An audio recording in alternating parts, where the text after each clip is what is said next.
Bismillahirrahmanirrahim. Assalamualaikum warahmatullahi wabarakatuh.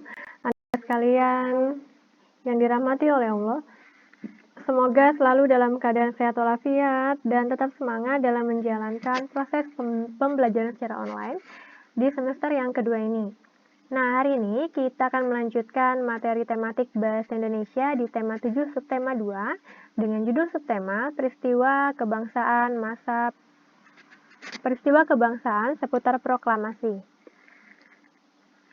Nah, yang pertama kita bahas adalah mengelompokkan informasi teks narasi sejarah menggunakan peta pikiran. Nah, Ustazah ulangi kembali bahwa teks narasi sejarah adalah teks yang berisi tentang cerita peristiwa sejarah yang telah terjadi pada masa lampau. Nah, peristiwa sejarah tersebut disampaikan berdasarkan fakta yang telah terjadi dan disampaikan dalam bentuk narasi atau urutan cerita.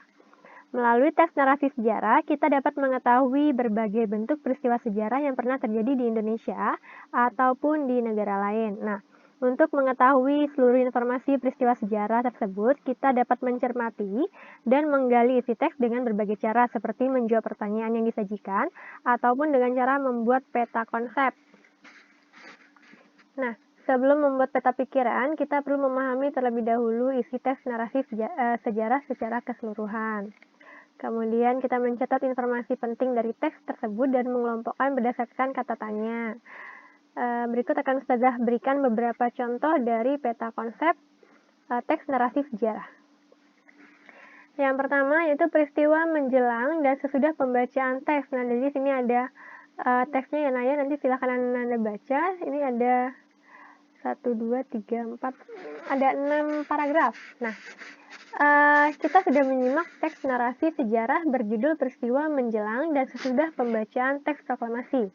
Kita dapat menemukan kosakata baku yang terdapat pada teks tersebut. Kita tuliskan kosakata baku yang terdapat pada teks beserta artinya. Kemudian kita cari artinya dengan menggunakan Kamus Besar Bahasa Indonesia. Nah, contohnya sini ada 5 kosakata baru yaitu perundingan, golongan, perdebatan, berita, dan gubernur dengan artinya masing-masing. Sampai di sini bisa dipahami ya, Nak ya? Nah, ini adalah contoh dari peta konsepnya. Dengan menggunakan kata tanya ya, siapa, kapan, apa. Nah, ini selanjutnya yaitu teks narasi sejarah tentang pahlawan proklamator.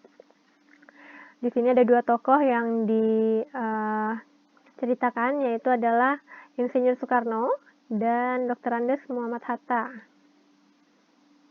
Nah, untuk peta konsepnya juga berada di bawah gambar dari masing-masing tokoh.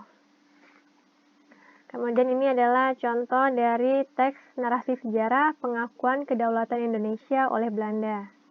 Ini ada teksnya, kemudian di sini adalah contoh peta konsepnya.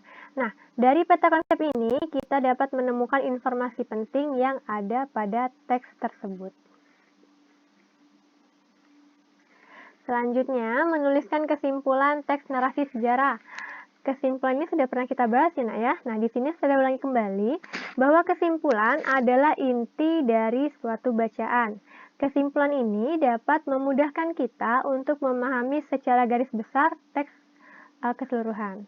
Nah, untuk menulis kesimpulan, kita perlu menentukan ide pokok dari setiap paragraf dalam teks. Kemudian, kita sampaikan ide pokok tersebut ke dalam beberapa kalimat dengan menggunakan bahasa kita sendiri. Baik, sampai di sini dulu materi Bahasa Indonesia untuk hari ini. Jika ada yang belum dimengerti, boleh ditanyakan kepada Ustazah. Ustazah akhiri, wassalamualaikum warahmatullahi wabarakatuh.